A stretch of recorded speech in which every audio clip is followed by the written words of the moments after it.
Alright, next thing we're going to do is just add tons and tons of embellishments all along this side of your photo or photos. So I want you to pick one embellishment. I'm going to do stars because that is very patriotic for the 4th of July.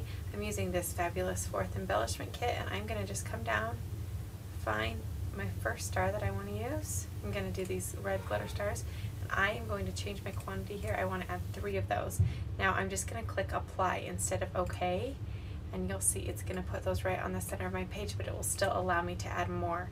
So I'm going to add 2 of this newsprint star. I'm going to click apply, and then I'm going to do a couple of, I'm going to do 3 of the star frames in white. So go ahead and pick one embellishment.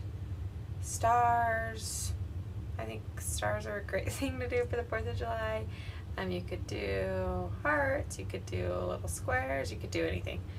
But just, I think it's kind of fun just to do one and stick with that for your all those embellishments. So go ahead, add a bunch of those, and then I'm going to teach you in our next step how to make your own kind of custom embellishments.